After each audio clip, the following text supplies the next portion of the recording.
juga beliau guru di sini. Nama saya Eva Presilia Yohana, bisa dipanggil Ibu Eva. Mata pelajaran yang saya ampu itu belum ekonomi di SMA Negeri 1 Muhammadiyah. Kalau asal saya dari Jawa. Bagaimana pemikiran KKD, kemudian ada dia negosiasi, kemudian sebenarnya disiplin positif itu kadang kita selalu cenderung memandangnya ada sesuatu yang negatif, perlu dengan kekerasan, kadang bahasa secara verbal ataupun tindakan. Bisa mungkin kita refleksi, apakah selama ini kita mendisiplinkan anak-anak itu lebih banyak cara yang bagaimana? Coba ibu, bapak ibu, atau mungkin bapak kepala sekolah bisa kita tutup matanya. Selama ini yang saya lakukan kepada anak-anak mendisiplinkan baik di dalam kelas ataupun di lingkungan sekolah itu bagaimana? Apakah kita sebagai lebih banyak menghukum mereka?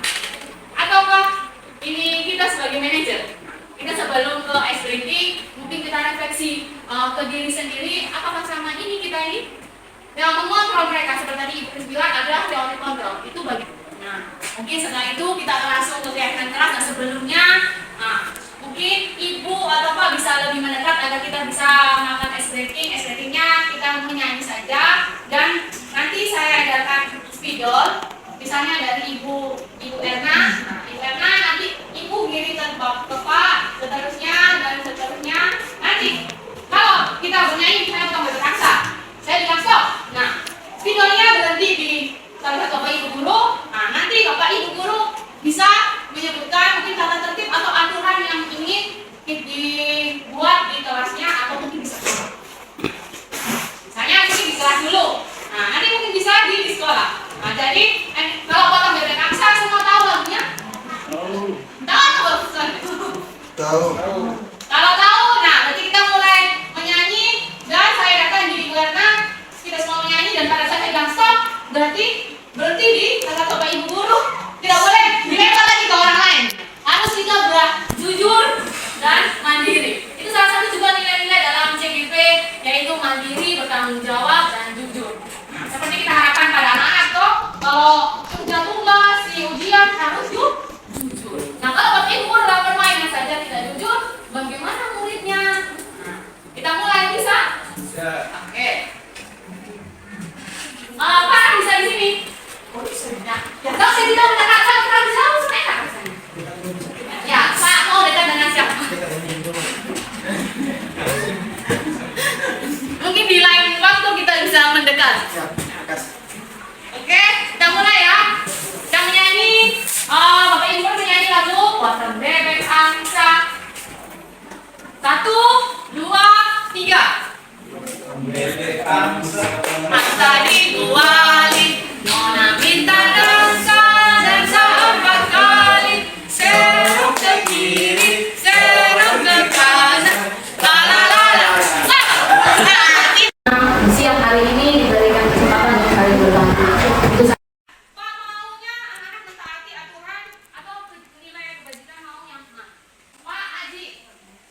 Ibu, di samping berdiri, mohon maaf.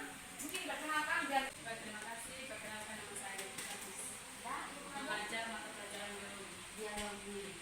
Mungkin dari ibu ke kelas, ibu mengajar kelas kelas 10 dan kelas 11. Nah, ini budaya di SMP berbeda dengan SMA, dan yang satu lagi mau menuju perkuliahan. Nah, mungkin dari ibu ada atau sebelumnya sudah punya buat apa di kelasnya, bisa berbagi kepada kita. Mengumpul tugas tepat waktu. Mengumpulkan tugas tepat waktu. Apa menurut ibu itu cukup efektif dilakukan? Oh, baru mulai. Oke, ya. Ini nanti sama halnya yang kita sudah buat tadi ya, aturan di kelas. Harus kita lihat lagi, meninjau ulang refleksi apakah itu sudah bisa berhasil. Kalau belum, mungkin bisa ubah lagi. Nah, kita mulai. Itu ada kesenian, coba. Nah, siapa tahu kalau mau pakai ibu 2 kali juga boleh ya.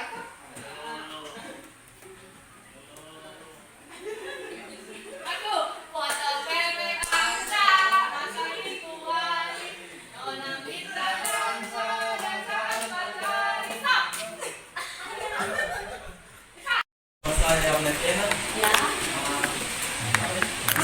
mengajar mata pelajaran fisik. Dan Pak mau aturan kelas atau sama ini sudah buat, mungkin bisa berbagi dulu. Sekarang dengan fisik berapa sama sepakat itu misalnya kalau kehadiran kalau alfa berkumpul selama 3 kali pertemuan itu pertemuan berikut itu sinyal tersebut misalnya itu Pelajaran. ya Terusnya. ya maksudnya kan nanti mungkin ada pendekatan dan lain-lain bisa jadi- kasih ini supaya dia bisa itu baik. Nah, berarti tidak boleh alfa lebih dari 3 hari. Ya Oke. Berturut-turut ya. ya Nah, berarti ini kalau misalnya dia seling, kan satu minggu ada kelas yang dua ya, ini atas juga. dengan misalnya ini hari dengan besok bisa ada jam atau ini hari alfa besok alfa lagi kemudian pertemuan berikut alfa lagi ya itu sesuai dengan kesepakatan. Oke. Dan kita lanjut. Terima kasih Bapak. Bisa duduk kembali dan kita mulai lagi.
Jangan terus.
yang tadi, menurut Bapak Ibu melakukan hal yang sama dari video tersebut. Makanya Bapak Ibu pernah menjadi bapak guru yang di dalam? Pernah kadang, apakah pernah Bapak Ibu melihat anak ini salah melanggar peraturan tanpa bertanya dulu alasannya? Apakah pernah? Atau memang tanya, kenapa tidak kerja tugas? Nanti dia kasih dia, karena anak kita ini kalau kita tanya kadang cenderung mungkin diam ya, atau masih senyum-senyum, atau bingung aja apa. Nanti kita langsung seperti Pak tadi, sudah nanti banyak alasan, atau kamu hanya ngomong kosong sah. Apakah kita pernah langsung istilahnya menjas atau langsung menganggap orang tersebut itu nakal, tidak jujur, tidak kerja tugas, terlambat? Padahal seperti tadi jangan sampai seperti Kinan yang ada alasan-alasan tertentu, dia tidak bisa datang tepat waktu atau memakai bajunya tidak bisa, misalnya tadi hari Rabu harusnya pramuka tapi ternyata dia pakai putih abu-abu, mungkin dia belum beli atau ada sobek rusak, yang perlu waktu untuk bisa membeli. Atau misalnya kalau pengalaman saya, misalnya anak tidak kerja tugas alasannya saya tidak masuk ibu, mereka tapi tidak ada usaha untuk bertanya. Saya kemarin kan tidak masuk ibu dan saya tidak tahu ada tugas. Nah, kebanyakan dari kita kenapa tidak ada usaha untuk tidak tanya? Mungkin salah satunya tidak ada HP atau ada kerja setiap hari di rumah atau bagaimana. Nah, kita akhirnya pada apa dengan tersebut ini pemalas. Nah, itu yang terjadi pada dinas. Dan kadang kita membuat kata-kata yang tidak kita sadari menyakiti anak tersebut. Meskipun tadi bapaknya sudah minta maaf berulang-ulang, tapi anak tersebut sudah rasa sakit hati, kecewa. Jadi mungkin kita bisa bagaimana memilah-milah bahasa yang kita gunakan, perkataan kita ini agar anak ini tidak merasa sakit hati atau kecewa dengan apa yang kita lakukan atau kita katakan. Kadang kita tidak sadar ya apa yang kita sampaikan kepada mereka. Kita sudah marah, sudah emosi misalnya, tapi jadinya keluar kata yang tidak baik. Dan kadang guru ini dituntut seperti malaikat, mau ada masalah di rumah, di sekolah harus senyum, tidak boleh emosi. Jangan sampai masalah di rumah misalnya berkaitan dengan orang tua, berkaitan dengan suami, dengan istri, kita lampiaskan lagi. Atau ada masalah misalnya, belum bayar ini, belum bayar itu. Artinya ini sampai sekolah juga muka datar, muka marah-marah. Nah, harus tadi ada disiplin positif ini, restitusi, ya itu adalah salah satu solusi menyelesaikan permasalahan. Nah, kalau di sini proses menciptakan posisi bagi siswa untuk memperbaiki kesalahan mereka, sehingga mereka bisa kembali pada kelompoknya. Seperti tadi, Kinan kan tidak diterima oleh teman-temannya, cenderung dibully selalu, kamu ini suka bikin terlambat, kita jadinya tidak bisa pelajaran karena kamu kan mau lempar. Bahkan tadi ada anak satu yang sudah memegang kertas mau melempari dia, akhirnya dia kan tidak diterima pada kelompoknya. Kemudian restitusi juga dapat membantu siswa lebih mempunyai tujuan, disiplin positif, kemudian memulihkan diri dari kesalahannya. Terkadang kita terlalu fokus pada salahnya, tidak bisa melihat bagaimana memulihkan dia dari rasa bersalah. Yang seperti tadi kita pasti merasa bersalah juga, karena teman-temannya tidak bisa memulai pelajaran karena dia terlambat. Nah, bagaimana memulihkan perasaan itu atau berbuat kesalahan itu? Dan di restitusi ini membuat jadinya korban dan si pembuat salah. Jadi ada korban tadi teman-temannya dan si pembuat kesalahan itu Kinan, ada win-win solution atau ada solusi tadi yang menang bersama menang. Tidak ada yang kalah dan tidak ada yang menang. Posisinya semuanya anggaplah simbiosis mutualisme. Kalau saya bisa pinjam dari istilah biologi. Nah, di sini ciri-ciri restitusi. Pertama, bukan menebus kesalahan. Jadi, karena kita ini selalu fokus bagaimana kamu kalau tidak kerja tugas, apa yang harus kamu lakukan? Itu adalah penebusan. Kemudian, tetapi harus belajar dari kesalahan. Namanya anak-anak sama dengan kita. Kalau kita salah itu bagaimana kita belajar dari kesalahan. Kedua, dasari tindakan. Nah, bicara tentang kebutuhan dasar di manusia itu ada 5. Itu yang dari kita pelajari dari kebutuhan itu ada 5. Yang pertama adalah kebutuhan dasar atas cinta, kesenangan, kemudian ada penghargaan. Dan yang 3 ini juga masing-masing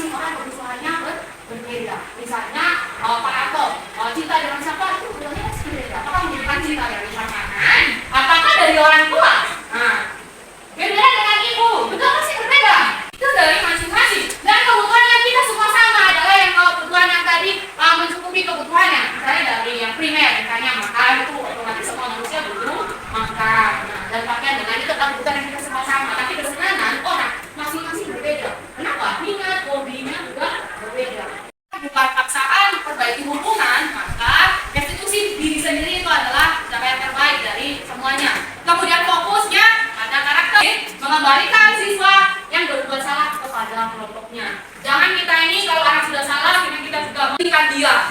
Di kelompoknya juga begitu, akhirnya tidak bisa.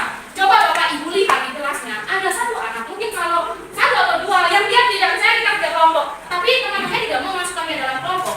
Apakah ada yang salah di sini? Dia dikucilkan, atau dia bagaimana? Nah, itulah yang di restitusi itu kita jangan sampai buat seperti itu. Dan ada segitiga, bagaimana langkah-langkahnya kita melakukan restitusi, yaitu ada 3 langkah. Yang pertama adalah menstabilkan identitas. Nah, biasanya di sini kata-katanya adalah setiap orang pernah melakukan kesalahan. Kamu bukan satu-satunya yang pernah melakukannya. Dan ada yang kedua adalah validasi tindakan yang salah. Dan yang ketiga menanyakan keyakinan. Kita bisa lanjut. Nah, dari ketiga ini sisi menstabilkan identitas. Bagaimana caranya?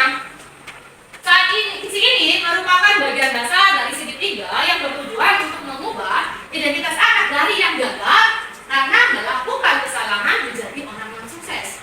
Contoh kalimat yang dapat digunakan kepada anak yaitu berbuat salah itu tidak apa-apa. Tidak ada manusia yang sempurna. Terkadang kita ini kalau anak salah kita langsung memarahi dia atau menegur. Kita tidak pernah, oh tidak apa-apa nak. Karena apa? Kita semua itu pernah membuat salah.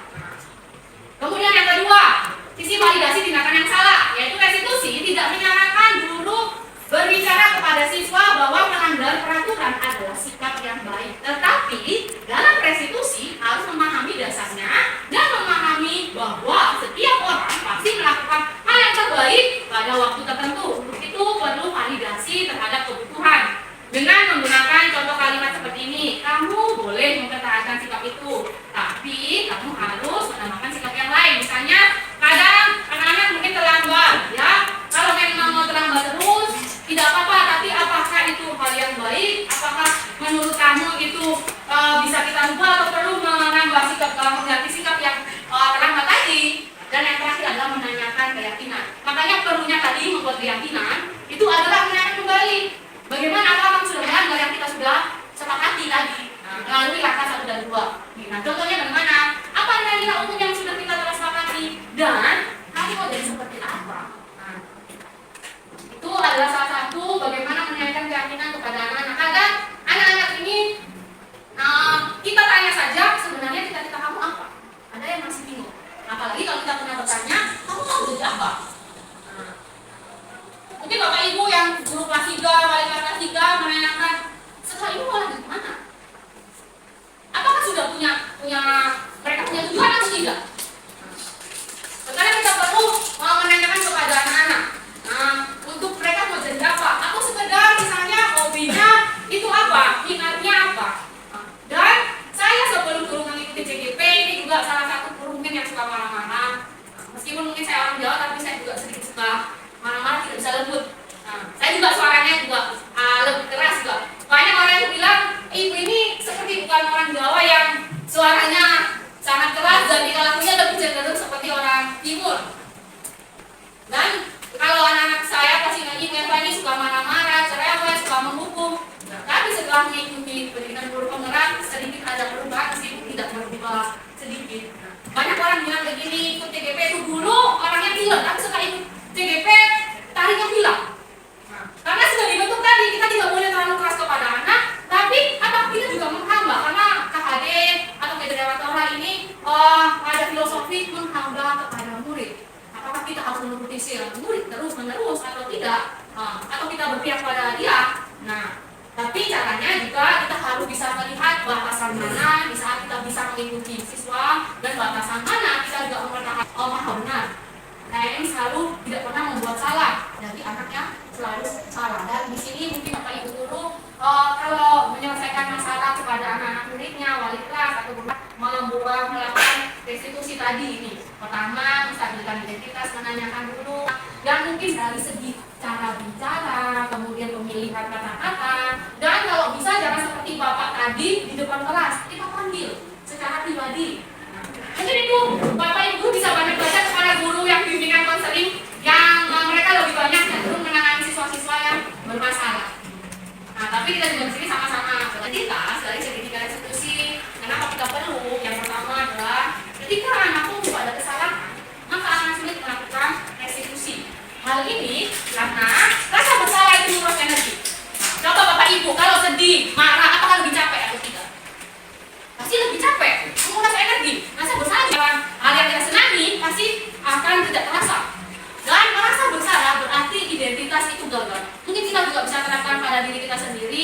Kalau kita melakukan kesalahan terhadap orang lain atau mungkin kita tidak berbuat atau melakukan yang terbaik, kadang kita rasa bersalah dan itu membuatnya identitas kita merasa gagal.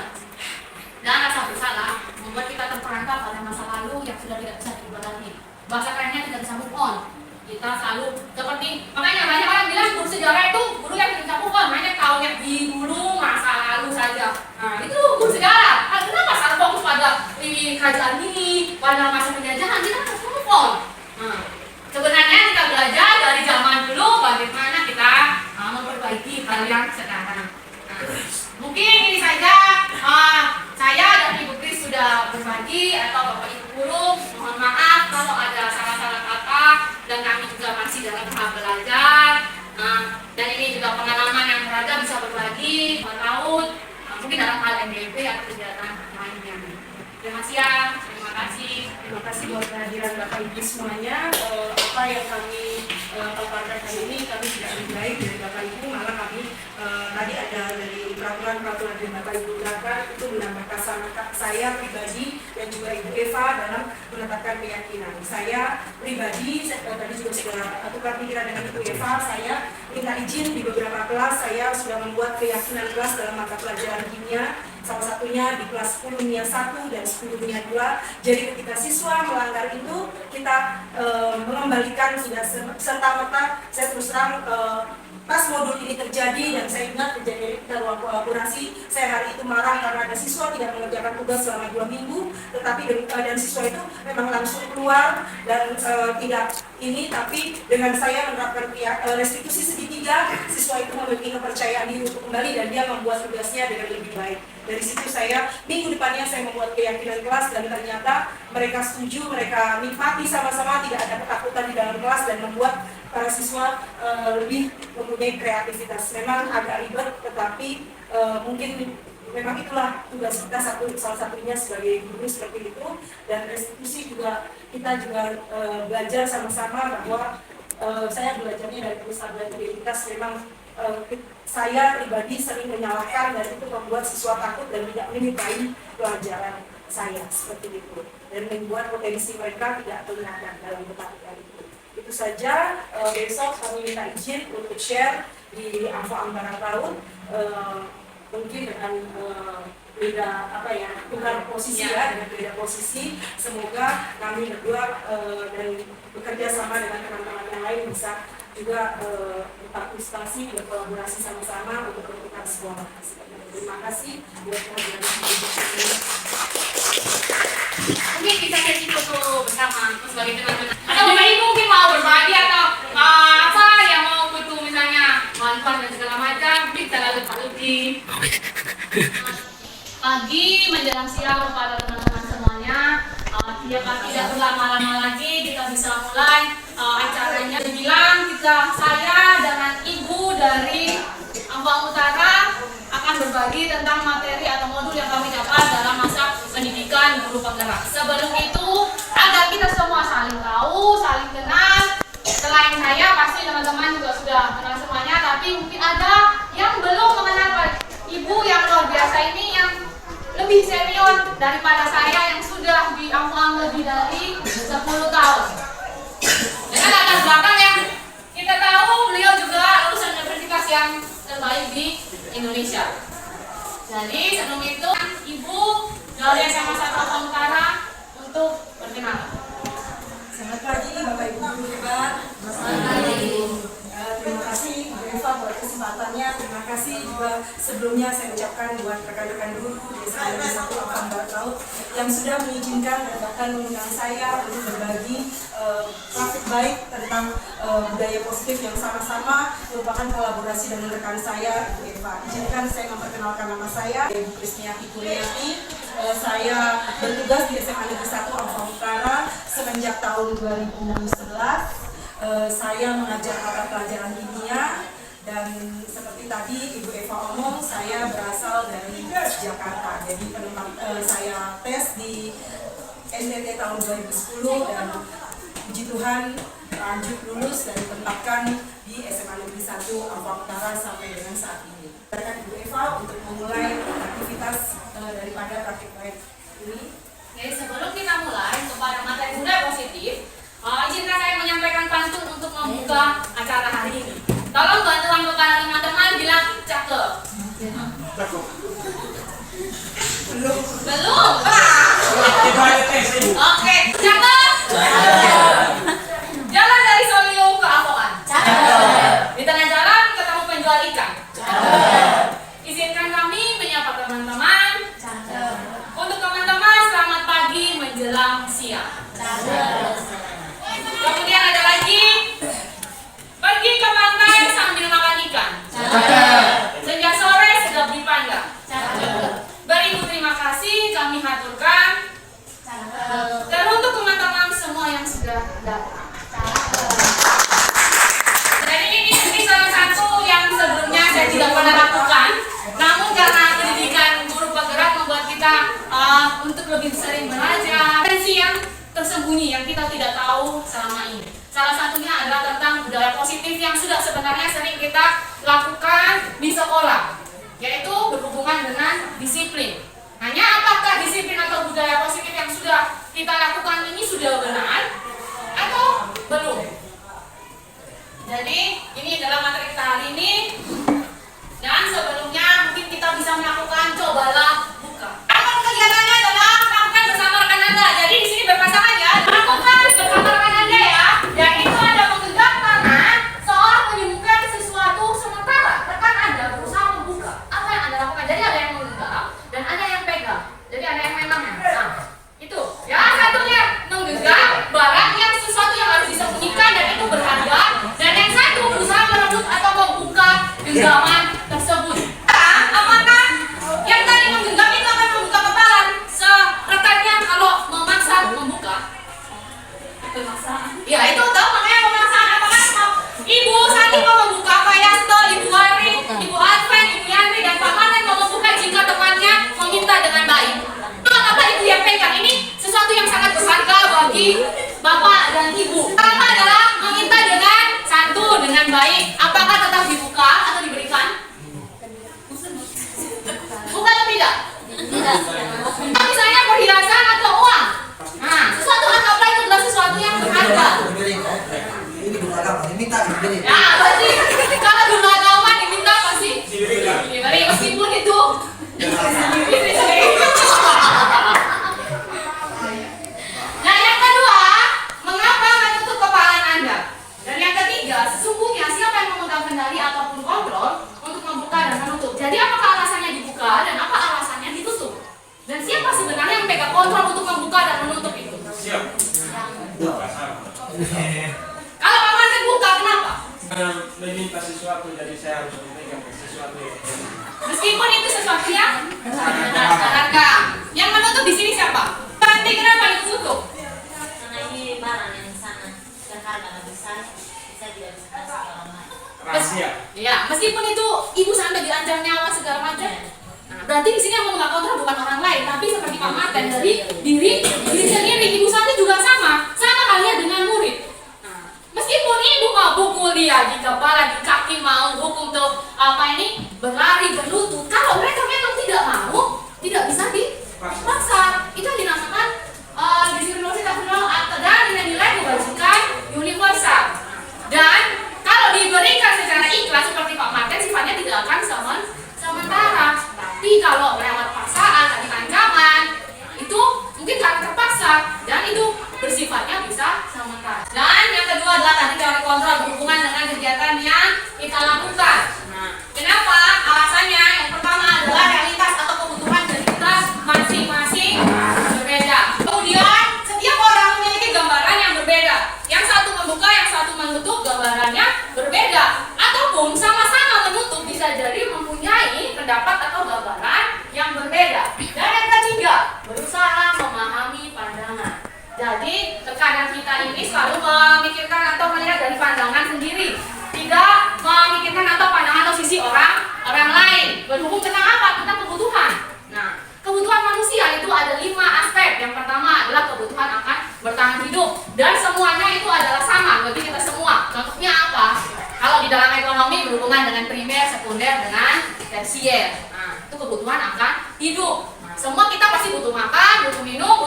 standar. Dan yang kedua adalah kebutuhan atas perasaan cinta. Nah, di sini masing-masing berbeda. Ada yang membutuhkan dari orang tua, ada yang membutuhkan dari saudara, atau siswa tersebut juga perlu bapak ibu pikirkan apa kebutuhan yang mereka butuhkan. Dan yang ketiga ada kebutuhan kesenangan. Masing-masing orang kesenangannya berbeda. Kemudian kita lanjut lagi.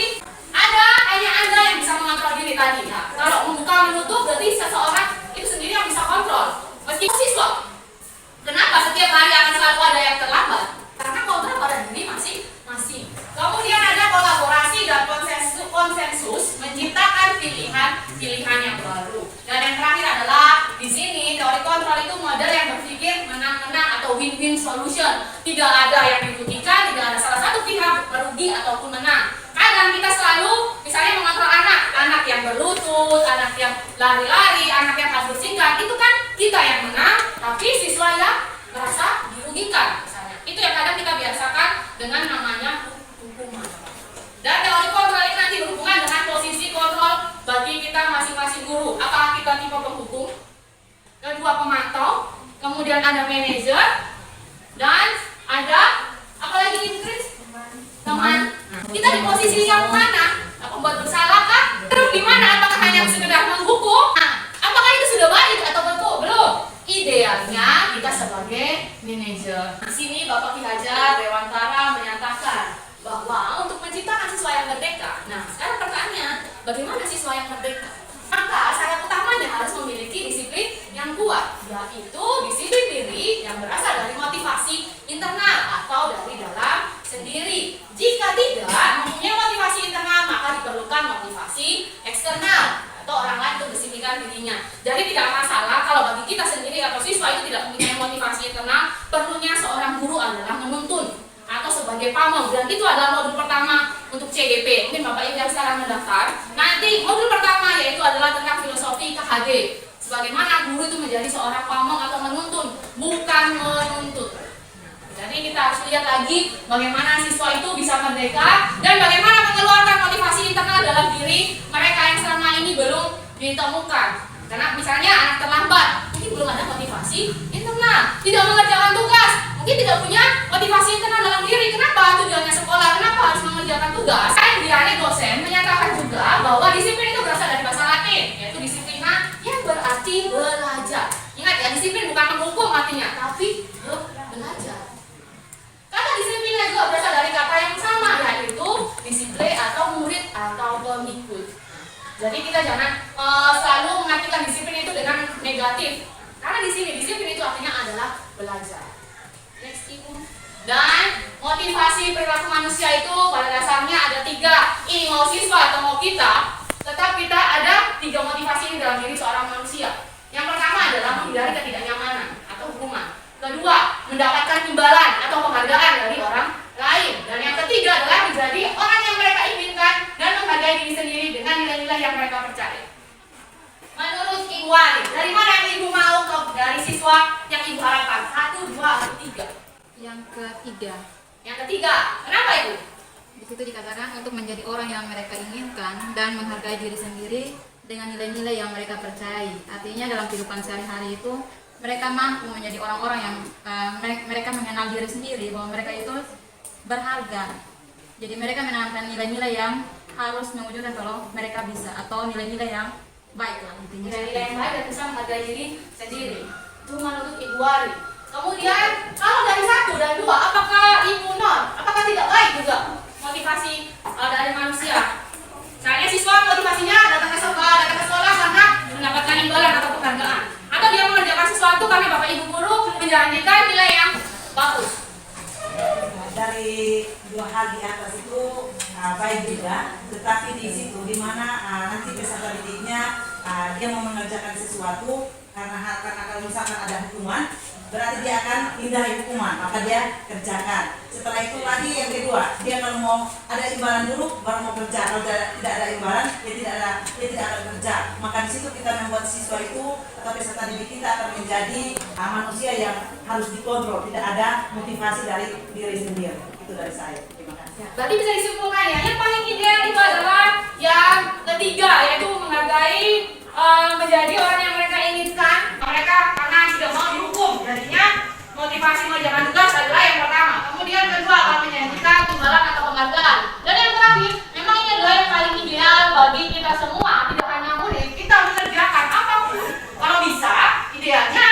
menjadi orang yang mereka inginkan sendiri. Jadi Bapak Ibu guru dari diri misalnya mau ingin jadi apa dan menghargai diri sendiri pastinya. Nah, kita juga maunya begitu kepada siswa dengan nilai-nilai yang mereka percayai.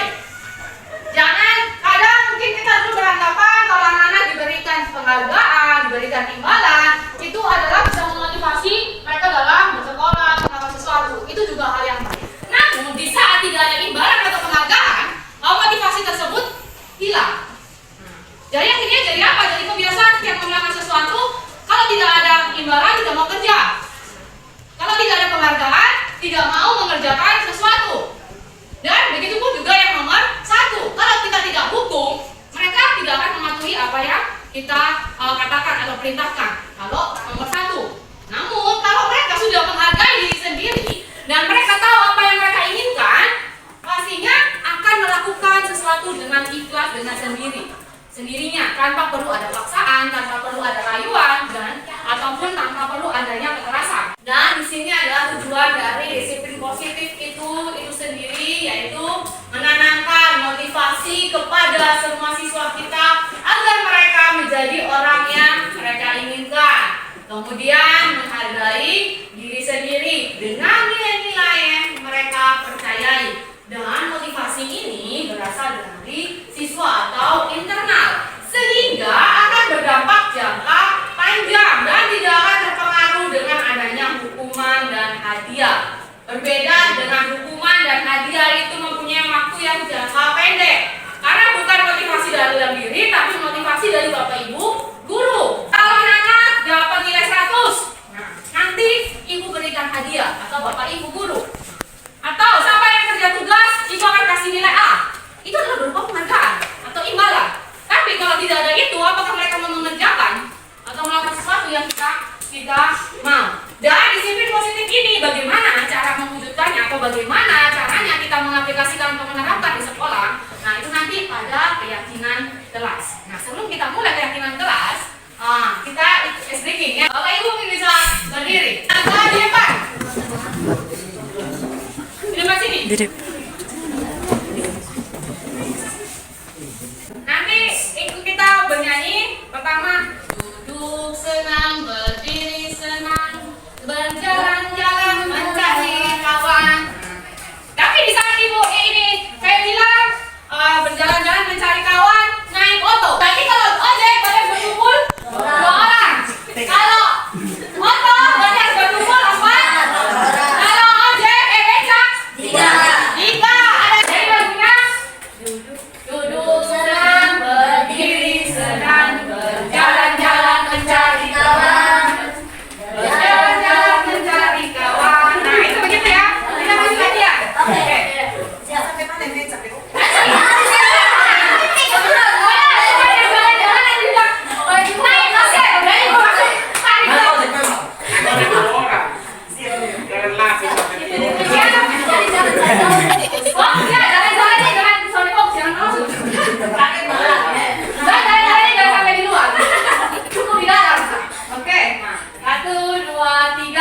Duduk senang, berdiri senang, berjalan-jalan mencari kawan, berjalan-jalan mencari kawan, berjalan-jalan mencari kawan. Naik motor.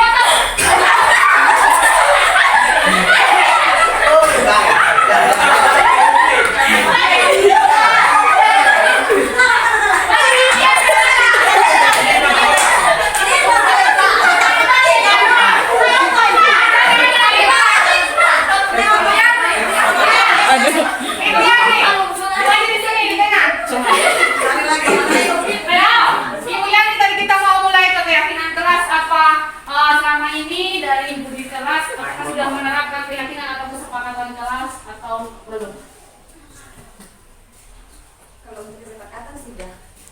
Ada itu di kelas yang ibu ajar. Iya. Ibu mengajar kelas 10. Apa pentingnya ibu membuat kesepakatan kelas atau keyakinan kelas? Karena dengan adanya melakukan kesepakatan kelas, dan kelas tersebut bisa saya kontrol dengan baik. Proses belajar mengajar. Ya, oke, itu dari Ibu Yani. Kita mulai main lagi, siapa yang kalah berarti nanti kita mulai. 1, 2, 3.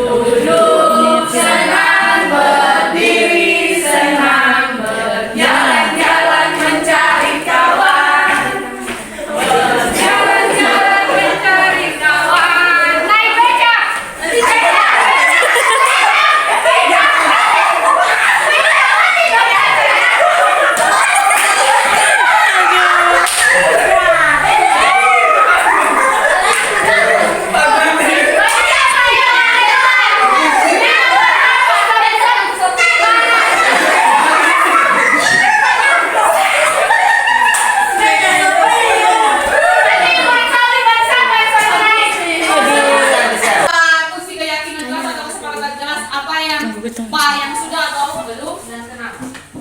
Kalau untuk kesepakatan kelas kan sebenarnya yang dilakukan bukan itu yang paling penting adalah di kelas. Tapi kalau untuk saya sebagai guru mata pelajaran yang pasti soal kesepakatan sudah dibangun supaya terjadi komunikasi antara guru dan murid itu bisa seimbang. Karena kalau tanpa kesepakatan maka murid itu dia akan bergerak bebas kalau tanpa dikontrol dengan baik oleh. Tapi yang paling penting itu oleh kelas. Ya. Sudah, becak sudah, jangan belum. Berapa itu?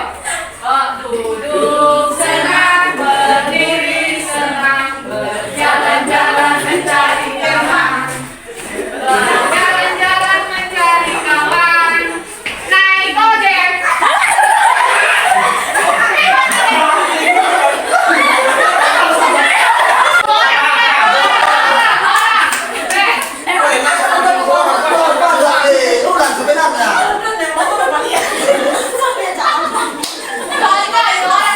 Tadi kan kesepakatan kelas. Nah, sekarang kita ke lebih luas lagi. Dari kesepakatan kelas, apakah bisa dibuat menjadi kesepakatan sekolah? Tergantung Ibu, kalau kesepakatannya seperti apa bisa diusul untuk buat menjadi kesepakatan sekolah. Tapi kalau hanya untuk di kelas mungkin hanya segelintir kita beberapa orang gitu. Tapi kalau untuk lebih luasnya kan kita harus konsultasi dulu dengan yang lebih baik dengan pihak dari kepala sekolah. Kalau Pak Maten, kita setiap sekolah kan biasanya sudah punya tata tertib dan aturan. Apakah masih perlu dibuat kesepakatan sekolah? Ya mungkin di sekolah sudah tata tertib, tapi tentunya mesti misalnya di dalam kelas atau mesti ya di dalam kelas itu tentunya ada tata tertib lagi agar dia bisa bisa belajar dengan baik. Kalau kesepakatan sekolah perlu maksudnya? Kalau tadi kan kelas, nah kalau kesepakatan sekolah apakah perlu meskipun sudah ada tata tertib ataupun aturan? Perlu Ibu, supaya dalam tata tertib itu bisa berjalan dengan aman. Artinya apa yang kita sudah sepakati bersama, misalnya dari kepala sekolah sudah sampaikan, apa yang harus kita lakukan oleh kita sebagai teman-teman guru bisa ikuti semua. Oke, terima kasih Pak Maten. Keyakinan kelas Ibu Kris yang akan menyampaikan tentang keyakinan kelas dan nanti kita juga apa sih perbedaan dari peraturan dengan keyakinan kelas ataupun keyakinan dari sekolah. Saya persilakan kepada Ibu Kris untuk menyampaikan. Terima kasih Bu Eva buat kesempatannya. Terima kasih teman-teman guru semua buat ice breaking yang luar biasa partisipasinya. Tadi saya mereview sedikit dari pernyataan Bapak Ibu. Pertama adalah kita semua sadar, apalagi tadi dengan pemaparan di depan, bahwa tugas guru adalah salah satunya adalah menanamkan motivasi intrinsik. Terus tadi saya lihat dari beberapa Bapak Ibu guru di sini ditanya tentang apakah sudah pernah membuat keyakinan kelas atau kesepakatan kelas, dan ternyata beberapa sudah. Nah sekarang ini saya mendapatkan sesuatu tolak ukurnya. Apakah dari yang pertama sebagai tugas guru kita menanamkan motivasi intrinsik selain daripada kita menuntut, salah satunya proses penuntunan itu adalah kita memberikan motivasi untuk anak itu datang ke sekolah dengan motivasi karena adanya sesuatu keyakinan dan nilai-nilai yang mereka percayai. Apa sih yang mereka percayai? Oh saya mau pintar, jadi saya harus ke sekolah. Oh saya mau menambah ilmu. Oh saya mau mengumpulkan tugas. Oh saya mau memperluas wawasan. Oh saya mau belajar disiplin, saya rajin. Itu adalah keyakinan dan nilai-nilai yang baik. Nah yang kedua adalah keyakinan kelas tadi saya sudah lihat. Saya mau tanya, apakah dari kedua yang kita selama ini lakukan tadi, apakah sudah ada melihat kenaikan atau peningkatan yang cukup signifikan di antara kita punya anak didik bahwa mereka ada nilai itu? Saya mau tanya dari Ibu Yandi, apakah terlihat ada siswa yang dia makin kehadirannya makin tidak jelas atau makin tidak mengumpulkan rapot atau makin, apalagi kita dapati, saya pribadi sebagai guru saya mendapati gejala itu adalah pada umumnya di kelas 12 seperti itu. Apakah Ibu mendapati tanda-tanda yang seperti itu atau beberapa teman rekan guru di sini? Ada.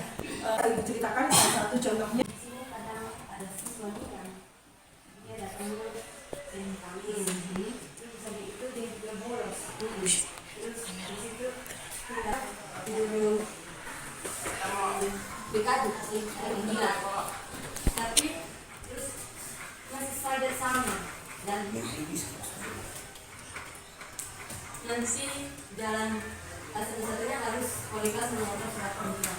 Karena dia sama sekali tidak sadar motivasinya ke sekolah apa, dia melanggar peraturan. Dia ingat bahwa bahasa tubuhnya berkata bahwa nggak ada kok yang harus saya hormati, nggak ada yang harus saya taati. Jadi tidak ada nilai-nilai kebajikan dalam dirinya dia, bahwa apa gunanya dia ke sekolah, apa nilai-nilai yang guru mau tanamkan itu tidak tertanam sama sekali. Hal itu terus membuat saya ketika saya mempelajari modul tentang ini, saya bilang wah benar ya, kita harus punya. Terus saya korelasikan dengan modul pertama tentang filosofi KHD. Saya bilang wah, tugas guru itu selain menuntut, salah satunya kita harus menanamkan motivasi intrinsik dan nilai itu di dalam diri siswa, sehingga ketika ada apapun kita tahu bahwa dunia bukan semakin mudah. Kita tahu bahwa semua disodorkan lebih instan. Sekarang kita menuju 5G. Sekarang kita menuju revolusi 5.0. Lalu apa yang saya mau ngomong di sini? Kalau kita tidak menanamkan itu di dalam diri siswa, kemungkinan bukan saya punya anak siswa saja yang akan berbudi satu orang dan juga berani melanggar aturan sekolah. Sebenarnya siswa itu sendiri yang menunjukkan tindakan melawan. Nah, hari ini tadi Ibu Eva sudah menjelaskan, menanyakan tentang keyakinan kelas. Mungkin apa yang saya lakukan, apa yang saya buat dengan Ibu Eva hari ini tidak lebih baik, tetapi kami mau sama-sama belajar, mereview kembali untuk meyakinkan tentang pembuatan keyakinan kelas agar apa tujuannya, agar nilai-nilai kebajikan itu ada dan memotivasi siswa untuk tetap hadir ke sekolah dan menuntut ilmu sesuai dengan motivasi intrinsik yang seharusnya ada di dalam dirinya. Nah, di dalam keyakinan kelas itu tadi dibilang keyakinan merupakan nilai-nilai kebaikan atau prinsip yang disepakati secara universal. Universal berarti di sini tidak ada pihak guru maupun siswa, tetapi sama-sama sebagai pembelajar. Kita guru juga harus merendahkan diri sebagai hamba, sebagai pembelajar buat para siswa, sebagai siswa juga pembelajar. Mereka menuntut sesuatu, belajar sesuatu dari kita, entah karakter, entah sifat, entah nasihat, entah ilmu pengetahuan. Yang kedua adalah pernyataan keyakinan selalu dibuat dalam bentuk positif. Nah, tadi saya ada sedikit dari rekan saya berkata, Pak, apakah yang tadi keyakinan kelas bisa dibuat peraturan? Ini yang sedikit kita akan bedakan. Peraturan kelas atau peraturan lebih bersifat konkret. Jadi kata-katanya mereka lebih pasti dibandingkan dengan keyakinan kelas. Saya contohkan, Bapak Ibu guru, ini hari Sabtu. Mungkin di sini hari Sabtu berseragam olahraga. Tetapi kalau di keyakinan dibilangnya adalah gunakanlah pakaian berseragam, atau bisa dibilang dalam peraturan dibilang tidak boleh menggunakan pakaian lain selain pakaian olahraga. Besok hari Sabtu, ingat ya. Nah, itu peraturan. Tetapi kalau di keyakinan kita lebih kepada gunakanlah pakaian berseragam sesuai dengan yang telah ditentukan. Jadi kata-katanya lebih abstrak. Nah, ada satu lagi, perbedaannya apa? Ayo tadi, kalau Ibu dan Bapak cermati. Tadi yang pertama, tidak boleh, sementara yang ini gunakanlah. Dalam peraturan, cenderung atau terkadang kita menggunakan kata-kata perintah dan konotasi negatif atau memaksa. Sementara di dalam keyakinan yang kita buat karena kesepakatan bersama, itu cenderung kita menggunakan kata-kata yang bernada positif dan berupa ajakan atau rangkulan untuk kita sama-sama menaati dengan kesadaran kita, bukan bentuknya pemaksaan. Saya ada membaca sedikit, ada salah satu literatur yang berkata begini, manusia kalau cenderung dilarang, alam bawah sadarnya akan semakin sedih atau keingintahuan. Ada apa sih di balik kau melarang kami? Tapi alam bawah sadar manusia ketika dilarang berkata no, berkata tidak, malah cenderung pengen tahu apa sih di balik yang dilarang itu, apa sih yang tidak ingin diketahui itu. Nah, itu yang kita harus hilangkan. Jadi dalam membuat keyakinan kelas atau keyakinan atau kesepakatan kelas atau kesepakatan sekolah, keyakinan sekolah sebaiknya dibuat dalam bentuk positif. Yang ketiga, keyakinan kelas bersifat lebih abstrak daripada peraturan. Tadi saya sudah nyatakan. Kemudian keyakinan kelas hendaknya sesuatu yang diterapkan di lingkungan itu. Nah, yang berikutnya adalah semua anggota kelas ikut berkontribusi dalam pembuatan keyakinan kelas melalui kegiatan curah pendapat, dan semua anggota kelas bersedia meninjau kembali keyakinan kelas dari waktu ke waktu. Tadi Ibu Eva sudah membagikan beberapa sticky notes atau post-it, dan di dalam sticky notes atau post-it ini kami minta tolong kepada Ibu sesuai dengan arahan yang ada di dalamnya. Langkah penyusunan keyakinan kelas, buatlah nasi rancu, boleh berupa peraturan tadi yang seperti saya bilang, berkata no, berkata tidak, silahkan apa yang Ibu mau buat dalam keyakinan kelas. Nah, tadi juga saya minta izin untuk meluruskan sedikit pernyataan dari Pak Gusti yang berkata bahwa saya guru mapel. Jadi sebaiknya keyakinan kelas itu tidak lebih berhak pada wali kelas. Sesungguhnya menurut kami keyakinan kelas itu bisa diterapkan di semua mapel. Memang lebih baik seizin daripada wali kelas untuk kita menerapkan. Dan ketika keyakinan kelas itu sudah terbentuk, kita juga memberitahu kepada wali kelas bahwa dalam mata pelajaran saya membuat seperti ini. Ketika ada apa-apa atau saya membuat tindakan atau siswa ibu ini, ibu perlu tahu atau bapak perlu tahu. Nah, untuk pertama dalam membuat keyakinan kelas ini, saya minta tolong kepada ibu, bapak semua untuk menuliskan satu peraturan kelas di dalam, misalnya saya pelajaran kimia, apa yang bapak atau ibu mau terapkan di dalam pelajaran. Jadi apa yang ibu tulis ditempel di sini satu-satu. Dan ini sudah dapat, bapak ibu dapat kertas. Jadi seperti ibu saya bilang, masing-masing dari kita apa keyakinan keras atau nilai-nilai keyakinan keras yang mau ibu lakukan. Itu mungkin berupa peraturan atau apa, tidak apa-apa. Nanti baru kita bersama-sama mengubahnya menjadi kalimat positif sama-sama.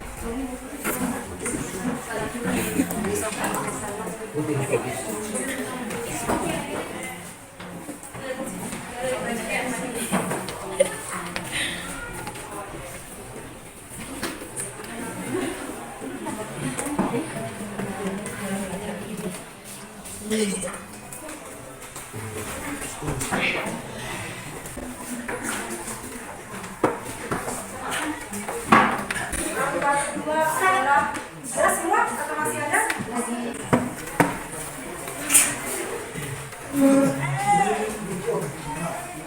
Di atas bisa ini buatkan ini.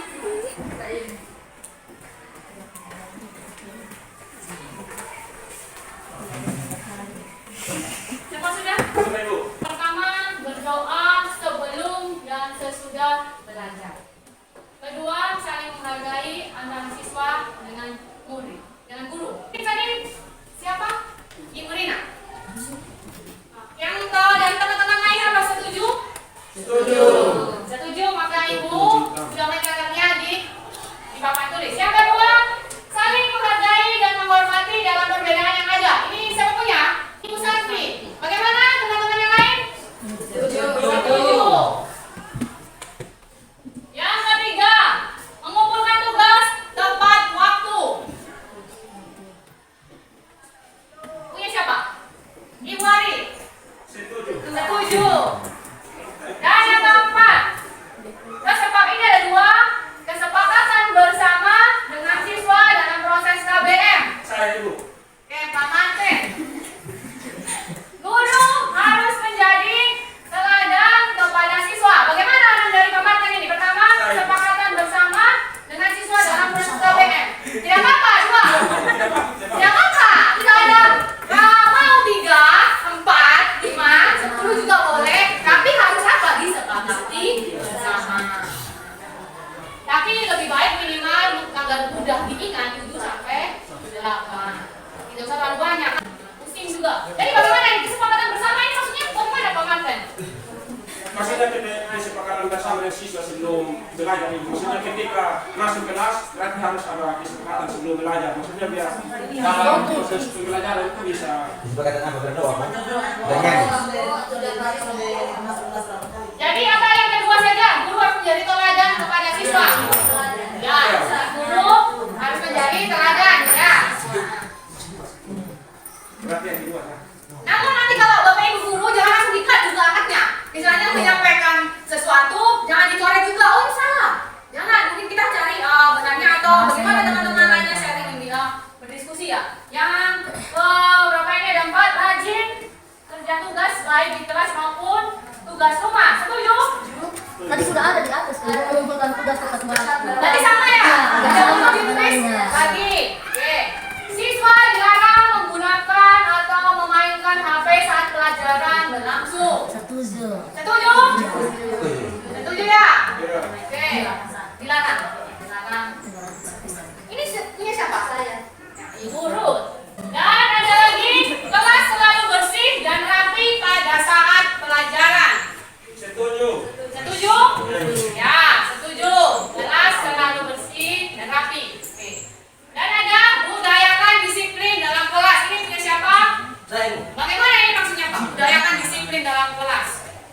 seperti kayak atribut ini dengan pakaian, baju selalu disisip dan tidak boleh ribut.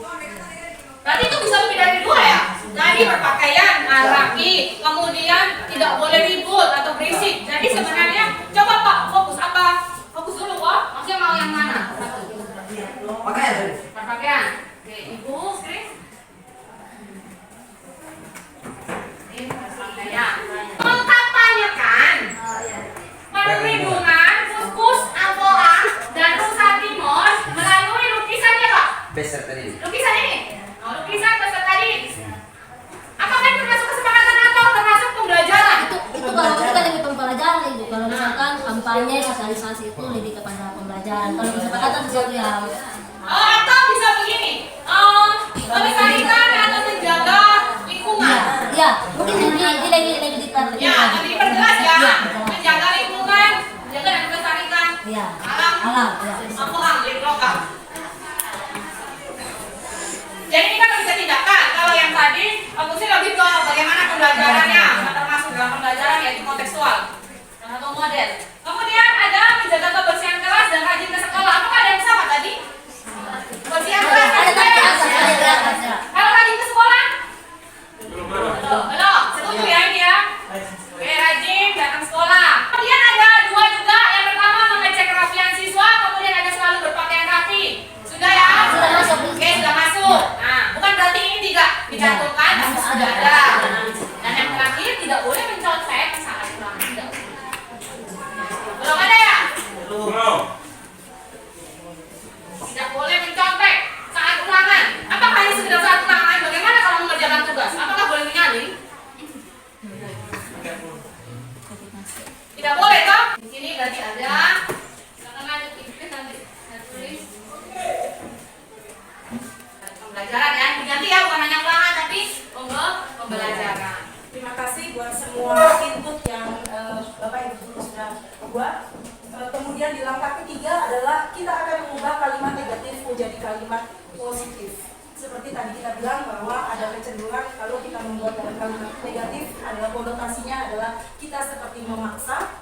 Kemudian yang kedua tadi dalam teori kontrol itu bukanlah tindakan posisi kontrol manager yang diinginkan oleh bukan sebagai seorang guru. Kemudian yang ketiga adalah adanya kecenderungan untuk kita melawan seperti itu karena alam bawah sadar kita sebagai manusia selalu ingin tahu di balik kata tidak atau no itu konsekuensinya dan apakah kita bisa melewati konsekuensi. Nah berikutnya adalah di sini kita lihat ada 2 yang menggunakan konotasi negatif. Tadi yang pertama kita ulang dari pertama berdoa sebelum dan setelah belajar. Yang nomor 2 saling menghargai dan menghormati. Ketiga mengumpulkan tugas tepat waktu. Keempat guru menjadi teladan bagi siswa. Kelima dilarang menggunakan HP saat pelajaran berlangsung. Keenam kelas bersih dan rapi saat pelajaran. Ketujuh adanya disiplin dalam berpakaian.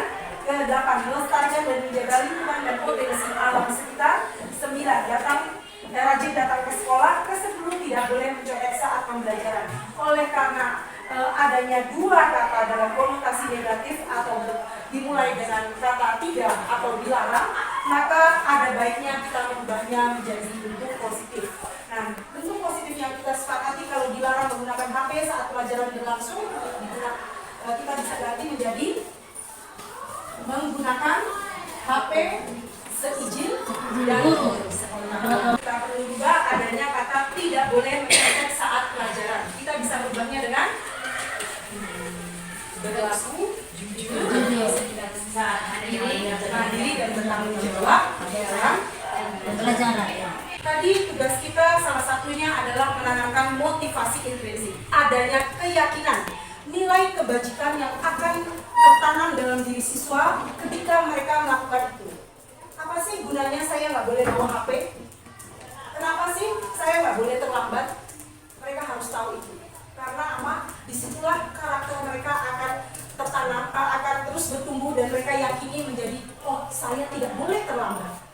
Karena itu berarti saya mempunyai atau membuahkan suatu karakter disiplin dalam hidup saya. Dan saya rasa itulah yang dibutuhkan oleh kebutuhan abad 21 ini. Saya kepada Facebook, Mark Zuckerberg, dia berkata, saya mencari pegawai, tidak pernah melihat status daripada universitas mana, tidak pernah melihat kamu S2 kok, S1 kok, S3 kok, tetapi ketika kau datang ke markasnya Facebook, kau tidak perlu pakai dasi juga, kau boleh pakai kaos, boleh pakai celana jeans, dan saya pernah lihat sekilas di video di YouTube kantornya kantornya Facebook itu, mereka boleh pakai, saya tidak tahu ya, mereka boleh pakai apa namanya?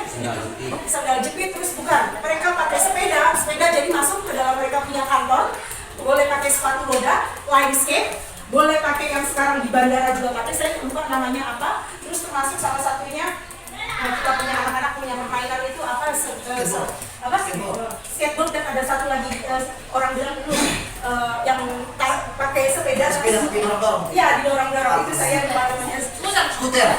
mungkin semacam itu, mereka izinkan. Dan ketika wawancara mereka tidak butuh kita keren, wangi, berpakaian dasi, itu di situ cukup Tuan Zuckerberg sendiri dengan beberapa orang, mereka hanya lihat dari jawaban seperti itu.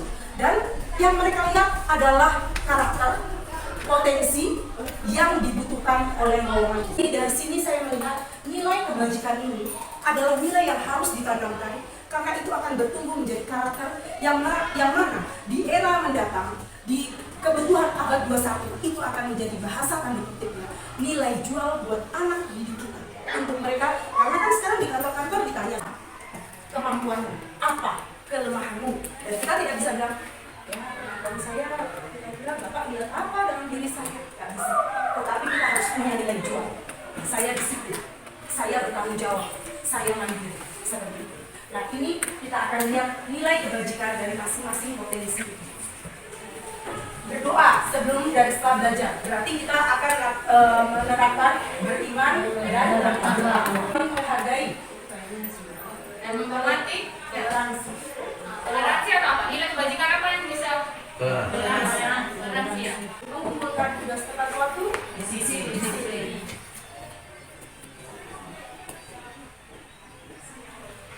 menggunakan HP seizin ini berarti Disiplin. Sudah. kelas bersih dan rapi juga disiplin. Kebersihan. Bersihan ya. Kebersihan ini bukan hanya lingkungan, bisa diri juga.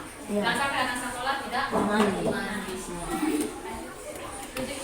Melestarikan dan menjaga lingkungan, potensi alam sekitar berarti berwawasan lingkungan ya. Pengawasan lingkungan atau rasa cinta pada lingkungan. Mana cinta. Sebenarnya rajin datang ke sekolah, Disiplin. Disiplin juga. Oke, kemudian berlaku jujur, mandiri dan bertanggung jawab dalam pembelajaran. Itu tiga nilai mana? iya. Iya, jujur ya kan, ada nilai kejujuran, ada mandiri dan juga Jadi kejujuran, mandiri, dan 8 Kemudian yang berikutnya adalah mengajak siswa-siswa nilai kebajikan, meninjau ulang nilai kebajikan secara keyakinan kelas secara bersama-sama sebelum keyakinan tersebut agar tidak terlalu banyak dan agar mudah untuk diingat. Nah, dari nilai keyakinan yang kita mau buat, apakah ada yang menurut Bapak Ibu perlu dieliminasi atau perlu ditambahkan?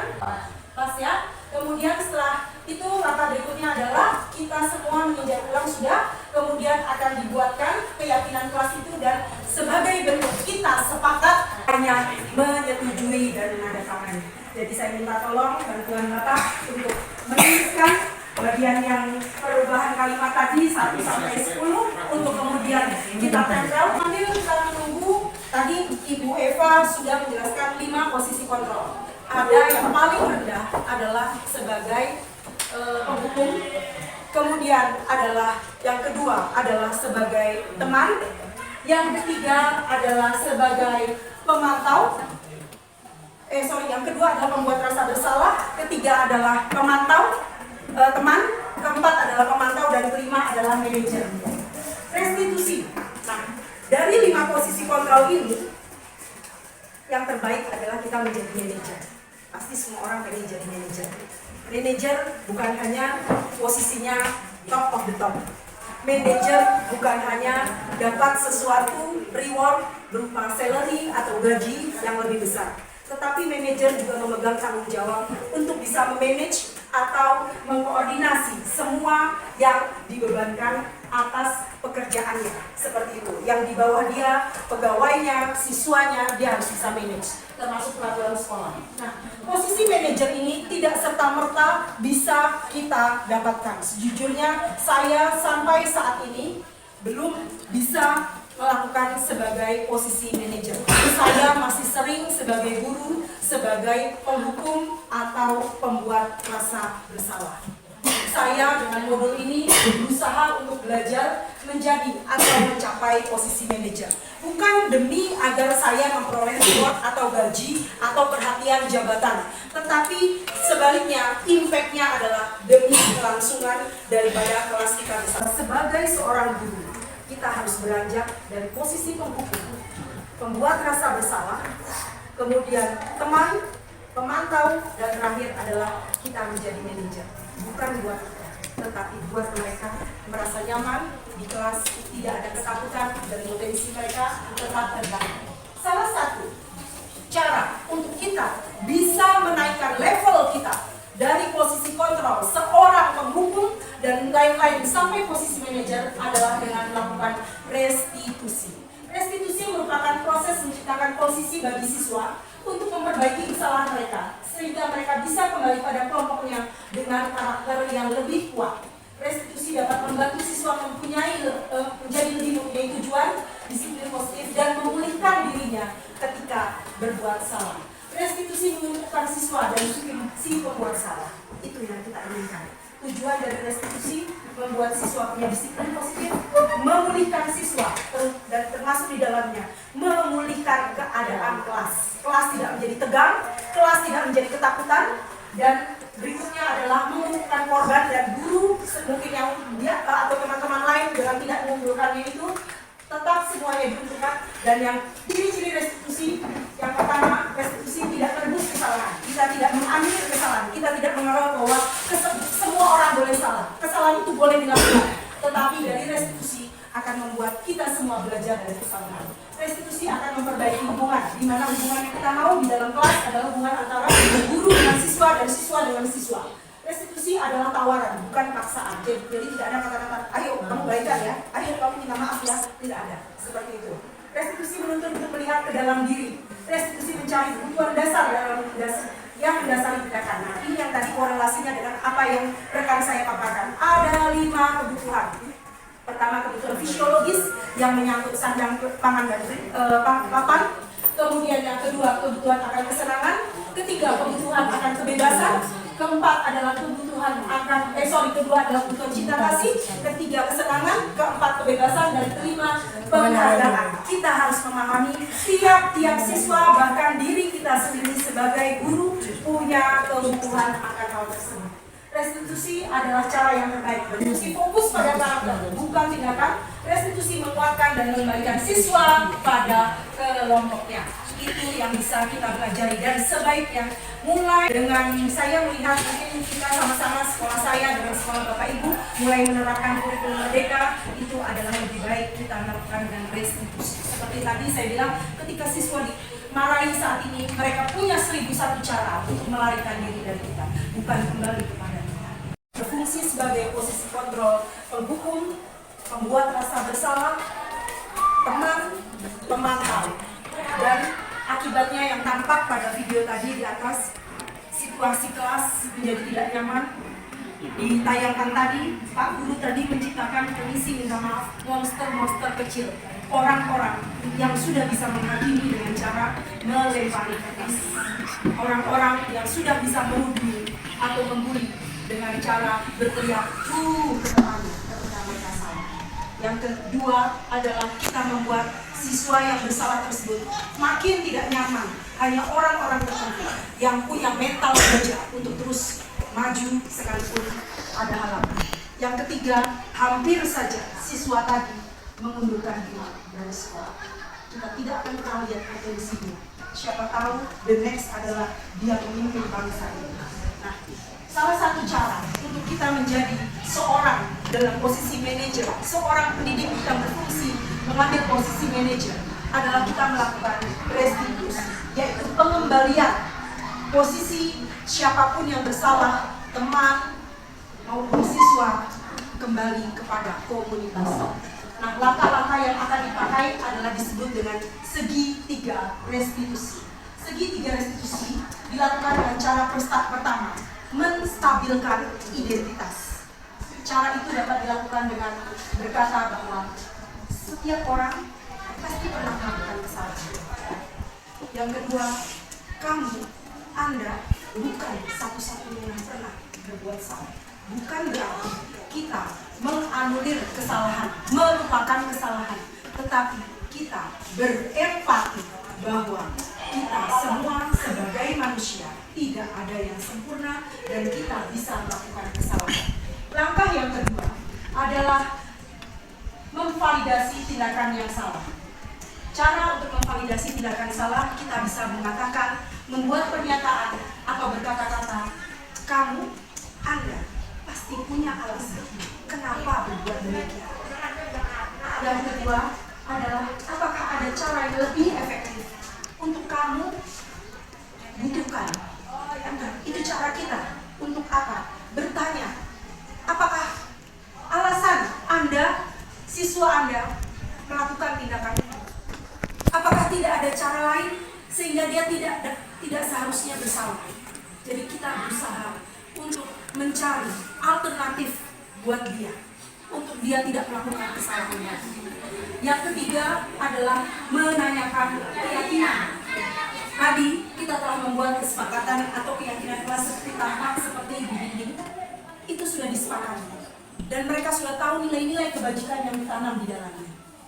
Kita kembalikan, kita ajar mereka untuk sama-sama menghargai nilai keyakinan kelas dan nilai kebajikan yang telah disepakati. Kita bertanya, keyakinan kelas apa yang telah kita sepakati? Kamu ingin menjadi orang seperti apa? Kira-kira apa yang akan kamu lakukan untuk memperbaiki kesalahanmu? Jadi kita mengajak mereka berpikir, berolah, untuk mereka tahu solusi bagaimana mereka memperbaiki. Saya rasa itu ada, kalau itu terjadi atas kita sebagai posisi manajer dan atas siswa, saya rasa kita tidak akan ambil pusing, duduk sampai ruang kepala sekolah, dan kita akan bahas sana sini, bahkan kalau perlu melibatkan polisi, desa, dan sebagainya, itu tidak akan terjadi kalau kita semua mengambil tindakan restitusi. Boleh lagi. Ini adalah pemaparan dari Kris, dari keyakinan kelas hingga pada segitiga restitusi. Jadi mungkin dari kegiatan ini atau pertemuan kali ini kita bisa sama-sama belajar. Tidak ada saya, Ibu Kris posisinya lebih tinggi daripada Bapak Ibu semua, tapi kita masing-masing sama-sama belajar sebagai pembelajar sepanjang hayat. Yang kita harapkan juga kepada murid kita menjadi pembelajar sepanjang hayat. Jadi mungkin segala kekurangan atau kesalahan kata mohon dimaafkan, baik dari tingkah laku, sikap, perkataan, dan lain sebagainya yang disengaja atau tidak disengaja. Mohon maaf sekali lagi. Dan mungkin terakhir, yang seharusnya biasanya juga dilakukan adalah refleksi. Mungkin Bapak Ibu, satu orang atau dua orang juga boleh bisa merefleksikan apa hari ini, kegiatan hari ini yang Bapak Ibu bisa ambil, dan mungkin nanti bisa kita bekerja sama, berbagi, berkolaborasi untuk menerapkan budaya positif ini di sekolah yang tujuannya adalah demi perbaikan, demi kemajuan sekolah ini tentunya, dan pastinya adalah di daerah ini. Kemudian tujuan utama pastinya adalah bagaimana pendidikan kita berubah menjadi yang lebih baik. Seperti tadi Ibu Kris bilang, mungkin masa kita adalah masa yang sudah lewat, waktunya adalah anak-anak kita, dan bagaimana kita dikenang oleh mereka, dan bagaimana jika mereka sukses. Oh, itu karena Bapak Ibu guru. Kalau kita sukses atau kita berhasil, yang ditanya adalah siapa orang tuanya, tidak pernah ditanya siapa gurunya. Tapi itu tidak menjadi masalah. Yang penting kita bisa menjadi orang yang dikenang, orang yang baik oleh siswa-siswa kita. Jadi untuk mempersingkat mungkin satu orang saja dari kegiatan ini. Ibu Rina, silakan. Baik, terima kasih untuk kesempatan yang diberikan. Yang pertama, saya berikan pengisian untuk sedikit hemat bisnis dan juga Eva yang sudah luar biasa menyampaikan tentang budaya positif kepada kami semua sebagai rekan kerja. Dan yang menjadi refleksi hari ini yang pertama yaitu tentang bagaimana kita dapat menanamkan budaya positif untuk anak-anak di sekolah kita. Hal yang sangat bermanfaat bagi kami ketika kita bisa menerapkan budaya positif di sekolah kita dengan baik. Karena seperti tadi apa yang sudah dijelaskan oleh Ibu Eva dan juga Ibu Kris bahwa budaya positif itu harus ditanamkan dalam diri anak-anak kita. Baik itu di pembuatan keyakinan kelas dan juga sebagai guru kita harus bisa menanamkan 5 sisi kontrol dulu, dan yang paling bukan semuanya tidak penting, tapi dari 5 itu kita harus berperan sebagai manajer. Mungkin sebelumnya kita juga sekolah ada yang manajer, ada bervariasi. Namun apa yang sudah disampaikan oleh Ibu Kris dan Ibu Eva bahwa manajer itu yang harus kita terapkan di sekolah kita masing-masing, dan itu harus dimiliki oleh kita sebagai guru. Apabila itu kita miliki maka manfaat bagi siswa kita, dan juga bukan untuk siswa saja, imbasnya bagi guru juga. Kalau guru bisa menjalankan posisi manajer maka dengan sendirinya guru bahagia. Tapi kalau guru hanya sebagai penghukum dan juga sebagai pembuat orang merasa bersalah, tentunya ada rasa beban dalam diri. Tapi ketika kita berlaku sebagai seorang manajer, itu akan lebih baik lagi, lebih nyaman lagi bagi kita sebagai guru ketika kita bisa melakukannya dalam kita membimbing anak-anak kita. Itu hal yang pertama. Hal yang kedua, kita juga perlu melakukannya di sekolah kita. Apa yang sudah disampaikan itu memang luar biasa. Jadi ada hanya keyakinan kelas, tapi kalau bisa juga untuk sekolah. Karena keyakinan kelas itu hanya cakupan untuk beberapa siswa saja. Tapi kalau kita buat lebih baik lagi, kita berkolaborasi sama-sama, adanya CGP, kita juga bisa berkolaborasi bagaimana kita bisa melakukan sebuah kesepakatan sekolah. Karena dengan melakukan kesepakatan sekolah, bukan hanya guru, tetapi siswa juga. Ya, jadi selama ini yang kita buat mungkin cenderung kepada siswa, tetapi lewat pemaparan materi tadi sebaiknya guru juga. Jadi seperti kesepakatan yang sudah kita sepakati bersama bahwa guru menjadi teladan. Ya, kalau guru menjadi teladan maka kita harus memberikan contoh terlebih dahulu kepada siswa.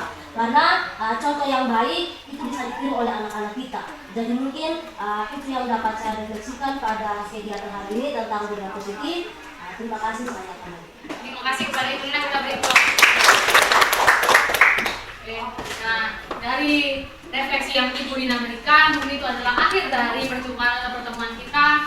Mungkin Ibu Kris ada sedikit pantun dibuka tadi dengan pantun, maka ditutup juga harus dengan pantun. Dan silakan kepada Ibu Kris. Teman-teman minta tolong untuk sekali lagi cakep. Izinkan saya berpantun. Jalan ke Ampang tidak ada. Banyak kali tidak ada jembatan. Demikianlah presentasi kami berdua. Jika ada yang salah, mohon dimaafkan. Oke, ini ada sesi foto bersama.